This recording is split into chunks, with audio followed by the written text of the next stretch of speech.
ഭാവിയിൽ സുനിശ്ചിതമായി സംഭവിക്കുന്നതും എന്നാൽ ഏത് കാലത്ത് എപ്പോൾ എവിടെ വെച്ച് സംഭവിക്കുമെന്ന് ഒട്ടുമേ നിശ്ചയമില്ലാത്ത ഒന്നിനെ സൂചിപ്പിക്കാൻ വേണ്ടി കാലാകാലങ്ങളായി ഉപയോഗിച്ചു വരുന്ന ഒരു ഇഡിയം അഥവാ പ്രയോഗമാണ് മാറ്റർ ഓഫ് ടൈം. 28കാരനായ സംഗീത് തൻ്റെ 38 കവിതാ ചിന്തകളെ മാറ്റർ ഓഫ് ടൈമിലേക്ക് ഒതുക്കിയിരിക്കുകയാണ്. അത് ഇന്ന് പ്രകാശനം ചെയ്യപ്പെടുകയാണ്. ഒരു കവിത തുടങ്ങുന്നിടത്തല്ല അവസാനിക്കുന്നിടത്താണ് ഒരു കവി ജനിക്കുന്നത്. നേരത്തെ വന്ന ഉടനെ തന്നെ ഞാൻ സച്ചു തോമസിനോട് സംസാരിച്ചപ്പോൾ ഞാൻ പറയായിരുന്നു, ന്യൂ ക്ലാസിസിസത്തിലേക്കുള്ള ഒരു തിരിച്ചുപോക്കിലേക്ക് ഒരുപാട് പഴയ ക്ലാസിക് കഥാപാത്രങ്ങളെ, ഇതിഹാസങ്ങളെയെല്ലാം എഴുത്തുകാര് വാരിക്കോരി ഓടുകയായിരുന്നു ചെയ്തത്. അതേ ഒരവസ്ഥ റൊമാൻറ്റിസിസത്തിന് വന്നു ചേർന്ന ഒരു കാലം കൂടിയാണിത്. സംഗീത് തൻ്റെ മുഖക്കുറിപ്പിൽ പറയുന്നുണ്ട് വേർഡ്സ്വർത്തിനോടുള്ള influence, spontaneous overflow of powerful feelings and emotions that are recollected in ട്രാങ്ക്വിലിറ്റിയിൽ നിന്നും റീകലക്ട് ചെയ്യപ്പെടുന്ന ആ ഇമോഷൻസിന്റെ ഓവർഫ്ലോയെ കുറിച്ച് കവി തന്നെ പുസ്തകത്തിന്റെ ആമുഖത്തിൽ പറഞ്ഞു വെക്കുന്നുണ്ട്. അതിനർത്ഥം ഞാൻ ആരുടെ ഫോളോവറായി തുടരുന്നു എന്നുള്ളതാണ്.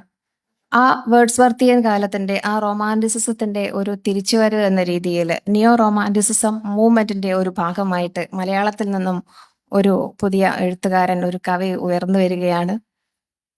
അതിന്റെ അത്യുത്തമ ഉദാഹരണമായിട്ടാണ് ഈ 38 കവിതകളും നമ്മുടെ മുമ്പിലുള്ളത്.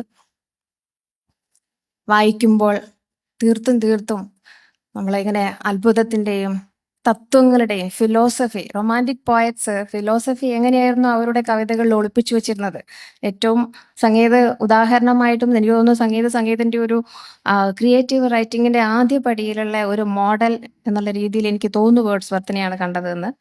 അപ്പം അതിൽ വേർഡ്സ്വർത്തിനെ എങ്ങനെയാണോ അനുകരിച്ചത്, അല്ലെങ്കിൽ എങ്ങനെയാണോ പിന്തുടരാൻ ആഗ്രഹിച്ചത്, അത്രയും മനോഹരമായിട്ട് അതിൽ ഉപയോഗിച്ചിരിക്കുന്ന റൈംസും റിതമും പൺസും, അതേപോലെ ഒരു കവിത എങ്ങനെയാണോ ഒരു മനുഷ്യരിലേക്ക് ഇൻഫ്ലുവൻസ് ചെയ്യപ്പെടുന്നത്, അതിൻ്റെ എല്ലാ തരത്തിലുള്ള എലമെന്റ്സും ഇന്നത്തെ കാലത്ത് ഗദ്യകവിതകളുടെ കുത്തൊഴുക്കിൽ മനുഷ്യര് ചിന്തകളെ വൃത്തങ്ങളിൽ നിന്നും മാറ്റി, ഛന്ദസ്സിൽ നിന്നും മാറ്റി ചിന്തകളെ ഖണ്ഡികയിലേക്കും ഖണ്ഡത്തിലേക്കും മാറ്റുന്ന ഒരു കാലത്ത് നിന്നുകൊണ്ട് തിരിച്ച് ന്യൂ റൊമാൻറ്റിസിസത്തിലേക്ക് മാറ്റാൻ ഈ എഴുത്തുകാരന് കഴിഞ്ഞു എന്നുള്ളതാണ് മാറ്റർ ഓഫ് ടൈം എന്ന് പറയുന്ന കവിതാ സമാഹാരം ഈ കാലഘട്ടത്തിൽ പ്രസക്തമാവുന്നത്. മണ്ണാർത്തറച്ചൻ എടുത്തു പറഞ്ഞ ബ്ലാങ്കറ്റ് എന്ന കവിതയിലുണ്ട്, the beauty of everything project in this nature of blanket. ഈ പ്രകൃതിയുടെ ബ്ലാങ്കറ്റ് എപ്പോഴും സുരക്ഷിതമല്ല. മനുഷ്യന് തണുക്കുന്ന സമയത്ത് മാത്രം മനുഷ്യന്റെ സൗകര്യത്തിന് എടുത്തണിയുന്ന ഒന്നാണ് ബ്ലാങ്കറ്റ്. പ്രകൃതിക്ക് ചൂടെടുക്കുമ്പോൾ അല്ല നമ്മളത് ഉപയോഗിക്കുന്നത് എന്നുള്ളതാണ്. അപ്പോൾ സത്യത്തിൽ തീർത്തും ഫിലോസഫിക്കലായിട്ട്, അതേപോലെ തന്നെ എനിക്ക് വില്യം ബ്ലേക്കിന്റെ ദ ടൈഗറുമായിട്ട് വളരെയധികം സാദൃശ്യം തോന്നിയ കവിതകൾ ഇതിലുണ്ട്. കോൾറിഡ്ജ് റൊമാൻറ്റിക് മൂവ്മെന്റിന്റെ ഭാഗമായിട്ട് കോൾറിഡ്ജ് കവിതയെ ഡിഫൈൻ ചെയ്തത് the best words in the best order എന്നാണ്. അത് തന്നെയാണ് കവിതകളോട് ഈ പ്രോസ് എഴുതുന്ന ആളുകൾക്ക്, കഥകൾ എഴുതുന്നവർക്ക് കവികളോടുള്ള അടിസ്ഥാനപരമായ കുശുമ്പ് എന്ന് പറയുന്നത് അതാണ്.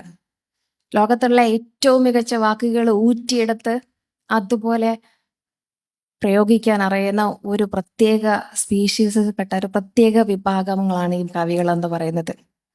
ഇവരുപയോഗിക്കുന്ന 4 വാക്കിൽ 4000 ആശയങ്ങൾ കടത്താനുള്ള ശേഷി ഇവർക്കുണ്ടാവും.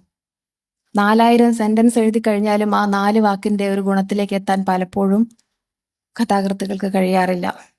അതുകൊണ്ട് തന്നെയാണ് കവികൾ എപ്പോഴും ശ്രേഷ്ഠരായിട്ട് എല്ലാ കാലവും വാഴ്ത്തപ്പെടുന്നതും. ഇതിൽ മാറ്റർ ഓഫ് ടൈം എന്ന് പറയുന്ന കവിതയിൽ വളരെ മനോഹരമായിട്ടുള്ള, വളരെ ചിന്തനീയമായിട്ടുള്ള വരികളുണ്ട്. ഞാൻ പറഞ്ഞുതരാം. I crave to move forward again from pencil to pen and then to fountain pen. Little when I started to use the fountain pen I understood the power of the pencil and it was easier to erase. പെൻസിലിൽ നിന്നൊരു കുട്ടി ഒരു കാലം തുടങ്ങുന്നത് പോലെ, ഒരു കുട്ടി മുതിരുന്നത് പോലെ, കാലം അവനെ എല്ലാത്തിനും പക്വതയിലേക്ക് എത്തുന്നത് പോലെ പെൻസിലിൽ നിന്നും എഴുതി പഠിച്ചു തുടങ്ങി അവൻ ഉപയോഗിക്കുന്ന പെന്നിലേക്ക് മാറി. പെന്നിൽ നിന്നും ഫൗണ്ടെയിൻ പെൻ എന്ന് പറയുന്നത് എപ്പോഴും മുതിർന്ന ഒരു ആളുടെ സ്വഭാവ സവിശേഷതയെ കാണിക്കാൻ വേണ്ടി ഉപയോഗിക്കുന്ന ഏറ്റവും മികച്ച പ്രതീകമാണ് ഫൗണ്ടെയിൻ പെൻ എന്നുള്ളത്. ആ ഫൗണ്ടെയിൻ പെൻ ഉപയോഗിക്കുന്ന സമയത്താണ് കവി തിരിച്ചറിയുന്നത്, ഞാൻ ആ പെൻസിന്റെ ശക്തി എന്തായിരുന്നു എന്ന് ഞാൻ മനസ്സിലാക്കുന്നു. എന്താണ് കാരണം? It was easier to erase. മായ്ച്ചു കളയാൻ വളരെയധികം എളുപ്പമാണ്. അപ്പൊ ഇത്തരത്തിൽ വളരെയധികം ചിന്തനീയമായിട്ടുള്ള ഫിലോസഫിക്കൽ എങ്ങനെയാണോ ഈ പറയുന്ന റൊമാൻറ്റിക് പോയറ്റ്സ് എങ്ങനെയാണോ ഫിലോസഫി അവരുടെ വളരെ ലളിതമായ വരികളിലൂടെ കടത്തിവെച്ചത്, അത്രയും അധികം കൃത്യതയോടെയും ഒരുപക്ഷെ എനിക്ക് തോന്നുന്നു കവിതയുടെ ഏറ്റവും മികച്ച ടച്ചിലാണ് ഈ യുവകവി ഇരിക്കുന്നത്. ഇത്രയും ചെറിയ കാലത്തിനിടയിൽ 38 കവിതകൾ ഇത്രയും ചെറിയ കാലത്തിനിടയിൽ എഴുതി വെക്കുകയും എഴുതിയതെല്ലാം തന്നെ ഒന്നിനൊന്ന് മെച്ചപ്പെടുത്തുകയും ചെയ്യുന്ന ഒരവസ്ഥ നമ്മൾക്ക് ഒന്നിച്ചു ചേർന്നിരിക്കുന്ന ഒരു പുസ്തകമായിട്ട് ഈ മാറ്റർ ഓഫ് ടൈമിനെ കാണാവുന്നതാണ്. അതേപോലെ ഓഡ്സ്, ഓഡ് എന്ന് പറയുന്ന കവിതാരൂപം, അതും റൊമാൻറ്റിക് കാലത്ത് ഏറ്റവും കൂടുതൽ ആഘോഷിക്കപ്പെട്ട ഒന്നായിരുന്നു. ആ ഓഡിനെയും അദ്ദേഹം ഇതിലേക്ക് കൊണ്ടുവരുന്നുണ്ട്. അക്ഷരാർത്ഥത്തിൽ പറഞ്ഞു കഴിഞ്ഞാൽ എൻ്റെ റിവ്യൂവർ ഇവിടെയുണ്ട്, അവതാരിക എഴുതിയ ആൾ ഇവിടെ ഉണ്ട്, സുധാകർ സാർ ഇവിടെയുണ്ട്. അപ്പോൾ അവർക്കറിയാൻ പറ്റും, വളരെ ഡീറ്റെയിൽ ആയിട്ട് അദ്ദേഹം പറഞ്ഞിട്ടുണ്ട്. ഇതിന്റെ ആധികാരികമായ കാര്യങ്ങൾ, തിയററ്റിക്കൽ ആയിട്ടുള്ള കാര്യങ്ങൾ, നിരൂപക വശങ്ങൾ പറയാൻ സജി മാഷും സുധാകർ സാറും ഇവിടെയുണ്ട്, ശ്യാം സാറും ഇവിടെയുണ്ട്. സോ ഈ പുസ്തകത്തില് അതേപോലെ ലാൻഡ് ഓഫ് ഫാന്റസി എന്ന് പറഞ്ഞ മനോഹരമായ ഒരു കവിതയുണ്ട്. ഒരു കൊച്ചുകുട്ടി സ്കൂളിലേക്ക് പോകുന്ന വഴിക്ക് ഒരു ബഗറെ കാണുന്നു. അപ്പോൾ ലഞ്ച് ബോക്സ് അവിടെ കൊടുത്തിട്ട് തിരിച്ചു പോകുമ്പോൾ സമയമാകുമ്പോൾ ലഞ്ച് ബോക്സ് മാത്രം എടുത്തിട്ട് പോകുന്നു. കുട്ടിയുടെ കയ്യിൽ ഒരു വാട്ടർ ബോട്ടിൽ മാത്രമേ ഉള്ളൂ. ആ വാട്ടർ ബോട്ടിൽ ഉച്ചയ്ക്കുള്ള ആ ജ്യൂസ്, വാട്ടർ ബോട്ടിലെ വെള്ളം കുടിച്ചിട്ടാണ് കുട്ടി വിശപ്പടക്കുന്നത്. ഏറ്റവും രുചികരമായ ജ്യൂസാണ് കുട്ടി കുടിക്കുന്നത്. വൈകിട്ട് വീട്ടിലെത്തിയിട്ട് ചോദിക്കുന്നു അമ്മയോട്, എന്തായിരുന്നു ആ ജ്യൂസ്, എത്ര നല്ല രുചി ഉണ്ടായിരുന്നല്ലോ എന്ന് പറയുമ്പോൾ അമ്മ പറയുന്നുണ്ട്, ഇവനെന്താ പറ്റിയത്, ഞാൻ കൊടുത്തയച്ചത് വെള്ളമാണല്ലോ എന്നുള്ളത്. ആ ഒരു കൈൻഡ്നെസ്, പൊളൈറ്റ്നെസ്, ഇന്നസെൻസ് തുടങ്ങിയ എല്ലാ കാലത്തും എല്ലാ മനുഷ്യരും കൊണ്ടാടപ്പെട്ട തീമുകളിൽ നിന്നും വ്യത്യസ്തമായിട്ട് ഒരു കാലത്ത് കൊണ്ടാടപ്പെട്ട തീമുകൾ തിരിച്ച് വീണ്ടും കൊണ്ടുവരും. അപ്പം മാനുഷികത, മാനവികത, കരുണ, അലിവ്, ദയ തുടങ്ങിയ പദങ്ങൾക്കും തുടങ്ങിയ വികാരങ്ങൾക്കും തിരിച്ചു വരവുണ്ടായിരിക്കുന്നു എന്നുള്ളതിൻ്റെ സൂചനയാണ് ഈ യുവകവി മുന്നോട്ട് വെക്കുന്നത്. അതുകൊണ്ട് തന്നെ നമ്മൾക്ക് സാഹിത്യത്തിലും അതേപോലെ എഴുത്തിലും മനുഷ്യത്വത്തിലും പുതിയ തലമുറ, യുവതലമുറ കണ്ടെത്തുന്ന ചിന്തകളിലും അവരുടെ ജീവിതത്തെക്കുറിച്ചുമൊക്കെ ഒരു പ്രതീക്ഷ വെച്ച് പുലർത്താൻ, അക്ഷരങ്ങളിലൂടെ ഒരു പ്രതീക്ഷ വെച്ച് പുലർത്താൻ കഴിയുന്ന തരത്തിലാണ് ഈ പുസ്തകത്തിലെ ഓരോ കവിതകളും തന്നെ മുന്നിട്ട് നിൽക്കുന്നത്. ഇതേപോലെ ഇതിലെ ഓരോ കവിതകളും എടുത്ത് ഞാൻ വിശകലനം ചെയ്യുകയാണെങ്കിൽ നിങ്ങൾക്ക് പുസ്തകം വായിക്കേണ്ട ആവശ്യം വരില്ല. ഞാനിതിലേക്ക് വായിക്കാനുള്ള വഴികളാണ് പറഞ്ഞിരുന്നത്.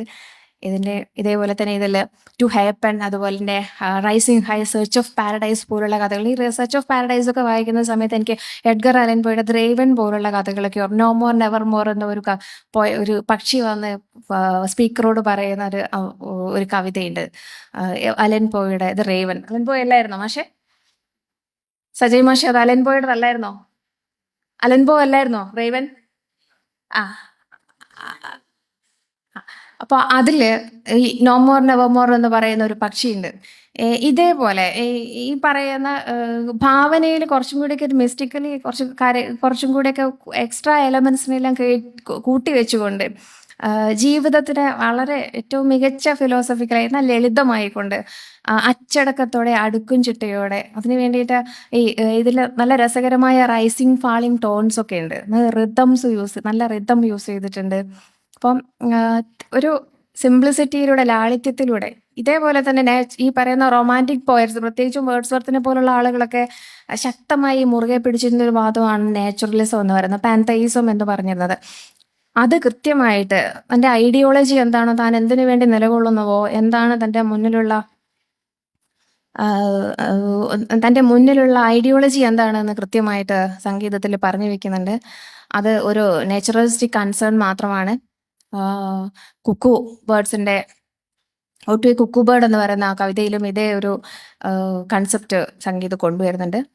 ഇതേപോലെ കാൽപ്പനികതയും ഒരു യുവാവിൻ്റെ ഒരു നിഷ്കളങ്കമായിട്ടുള്ള പ്രണയത്തിൻ്റെ, വിരഹത്തിൻ്റെ, പ്രതീക്ഷയുടെ ഇതൊക്കെ ഒറ്റയടിയിൽ ഇതൊക്കെയാണെന്ന് നമുക്ക് തോന്നുമെങ്കിലും കൂടെ ഇതിന്റെ അടിയിലേക്ക് ഉള്ളടലുകളിലേക്ക് എന്തൊക്കെയാണ് കവി എഴുതി വെച്ചിരിക്കുന്നത് എന്നുള്ളത് തീർത്തും ചികഞ്ഞു നോക്കിയാൽ തന്നെ മനസ്സിലാവും. അപ്പോൾ നമ്മൾ നസീമ സൈക്കലിനെയൊക്കെ നൈറ്റ് ഓഫ് എ സ്കോപ്പിയോണൊക്കെ വായിക്കുന്ന സമയത്ത് രാത്രി പാതിരാത്രിയിൽ അമ്മേനെ ഒരു തേള് കുത്തി കുറേ ആൾക്കാർ വന്നുകൂടി എന്ന് മാത്രം പറയുകയും പിന്നീട് അതായിരുന്നു സ്വാതന്ത്ര്യ അർദ്ധരാത്രിയിൽ കിട്ടിയതിന്റെ ആഘോഷമായിരുന്നു അതൊന്നും നമ്മൾക്ക് പിന്നീട് കാലങ്ങൾ പഠിപ്പിച്ചതുപോലെ ഇപ്പോൾ ഈ കവി എഴുതി വെച്ചിരിക്കുന്ന ഒറ്റനോട്ടത്തിൽ കാണുന്ന കാര്യങ്ങളിൽ നിന്നും എത്രയധികം മുന്നോട്ടേക്കാണ് അയാളുടെ ചിന്തകൾ പോയത് എന്നറിയാൻ ഒരുപക്ഷെ കാലമാണ് കവിതയെ പ്രാപ്തമാക്കുന്നത്.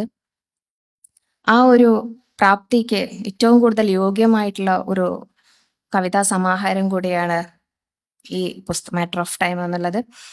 പിന്നെ ഇത്രയും ചെറിയ കാലത്തിനിടയിൽ ഏറ്റവും ലളിതമായ ചിന്തകളെ ഊറ്റിയെടുത്ത് ഏറ്റവും മനോഹരമായ രീതിയിൽ കൃത്യമസമയത്ത് അതാത് വാക്കുകൾ വെക്കേണ്ടിടത്ത് വെച്ചുകൊണ്ട് അടരടരുകളായിട്ട് ഒന്നിനൊന്നായിട്ട് ചിന്തകളെ ലളിതമായിട്ട് ഹ്രസ്വമായിട്ടും എന്നാൽ പാരായണക്ഷമത കൃത്യമായിട്ടും ലഭിക്കത്തക്ക രീതിയിലും ഒരുക്കിയിരിക്കുന്ന ഈ പുസ്തകത്തിന് ഒരുപാട് കാലത്തെ ചിന്തയുടെയും പ്രയത്നത്തിന്റെയും അതേപോലെ തന്നെ അക്ഷരങ്ങളെ കൂട്ടി യോജിപ്പിക്കാനുള്ള ശ്രമത്തിന്റെയും അധ്വാനം നന്നായിട്ടുണ്ട് എന്നുള്ളത് ഈ പുസ്തകം ഈ കവിതകൾ ഓരോന്നും വായിച്ചു നോക്കുമ്പോൾ നമുക്ക് മനസ്സിലാവുന്നതാണ്.